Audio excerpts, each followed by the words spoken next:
Shalom saudara yang dikasih Tuhan dimanapun Anda berada, jumpa kembali melalui rumus kehidupan. Pada hari ini kita akan melanjutkan pelajaran kita dari kitab Wahyu pasal 7, masih latar belakangnya apa yang dilihat oleh Rasul Yohanes pada waktu dia dibawa oleh Roh Tuhan ke surga. Peristiwa-peristiwa yang akan terjadi di akhir zaman.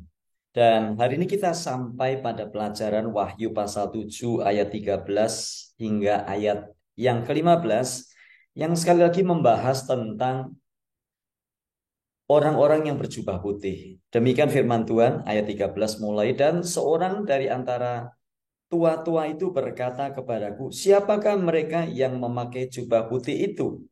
Dan dari manakah mereka datang? Ayat-ayat sebelumnya memberitahu kita bahwa ada sekumpulan banyak orang dari segala bangsa, suku, kaum, dan bahasa.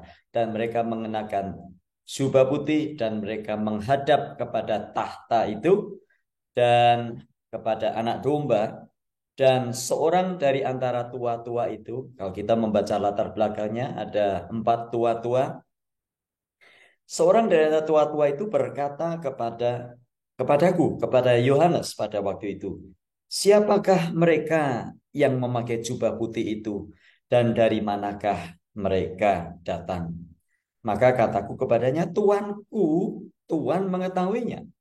Lalu ia berkata kepadaku, mereka ini adalah orang-orang yang keluar dari kesusahan besar, dan mereka telah mencuci jubah mereka dan membuatnya putih di dalam darah anak domba.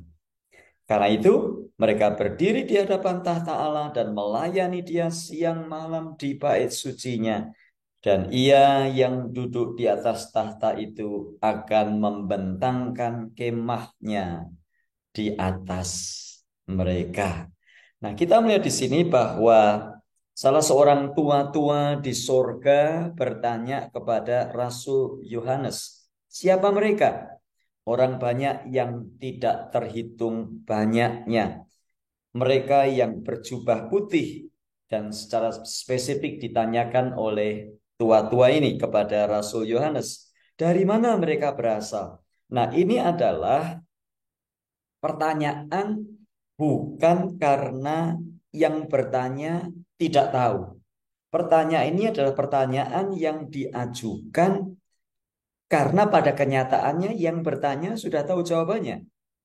Jadi pertanyaan ini adalah pertanyaan yang dimaksudkan bukan untuk memberitahu, tetapi pertanyaan yang diajukan untuk memberi tanggapan.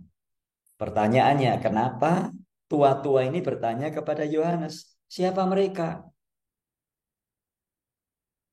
Nah, nampaknya tua-tua ini bertanya kepada Yohanes, ingat latar belakangnya, Yohanes sedang ada di Pulau Patmos pada waktu itu, menderita, dia dibuang karena pemberitaan Injil, karena melayani Tuhan.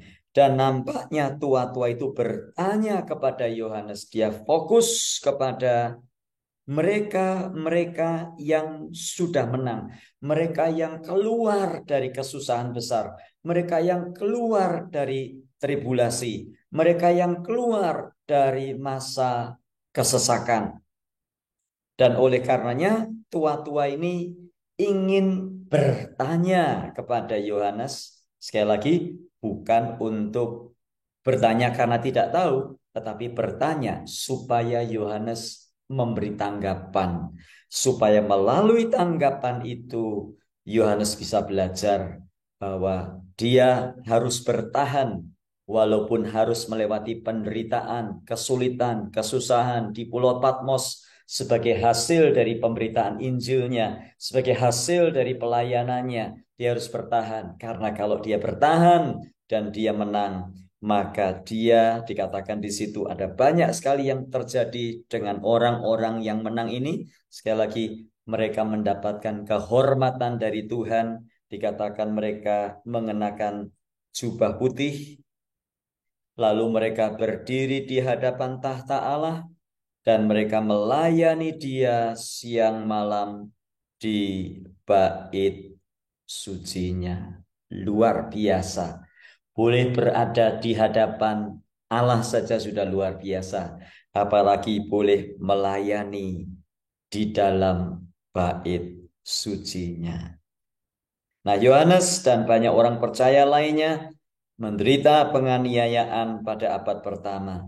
Tetapi Tuhan meyakinkan mereka, bahkan juga melalui Rasul Paulus di dalam tulisannya, bahwa mereka lebih dari pemenang oleh karena Kristus, dan bahkan kematian tidak dapat memisahkan mereka dari kasih Allah. Silakan baca Roma 8 ayat 37 hingga ayat yang ke-39. Jadi apa yang kita pelajari hari ini melalui Wahyu pasal 7 ayat 13 sampai 15. Bertahan di dalam segala kesesakan dan di dalam segala kesusahan karena mengikut Yesus. Sebab ada upah dan kehormatan dan penghormatan yang menanti Anda dan saya. Sekali lagi, aib bukan aib, kesusahan dan kesulitan karena melayani Tuhan, karena mengikut Tuhan Yesus bukanlah suatu aib, bukanlah suatu hal yang memalukan. Kesusahan dan kesesakan karena nama Yesus, karena melayani Yesus adalah satu anugerah yang tidak semua orang mendapatkannya. Jadi terus maju dalam Tuhan, ikuti agendanya Tuhan. Jangan goyah sedikit pun juga, karena kita tahu ada upah yang menanti kita. Tuhan memberkati dan mari kita berdoa. Terima kasih Tuhan, kalau Engkau mengizinkan kami mengalami banyak kesesakan dan kesusahan. Hamba teringat kepada rekan-rekan yang melayani di pedalaman, di tempat-tempat terpencil, yang harus kehujanan, harus kepanasan, bahkan mereka tidak menerima kehidupan atau satu kehidupan yang glamor seperti yang seringkali dipertontonkan oleh hamba-hamba Tuhan di luar sana. Tuhan, kami berdoa, Tuhan kuatkan hamba-hambamu ini. Tuhan kuatkan kami semua, bahkan anak-anakmu yang harus menderita, yang harus dikucilkan oleh keluarga, bahkan yang harus mengalami ancaman hukuman mati dan sebagainya karena mengikut Yesus. Tuhan kuatkan kami, karena kami tidak sendiri. Kesesakan dan kesusahan karena mengikut Yesus, karena melayani Tuhan, bukanlah suatu aib atau malu, tetapi satu berkat dan anugerah yang harus kami syukuri. Terpuji Engkau kekal selamanya, dalam Tuhan Yesus kami berdoa. Amin.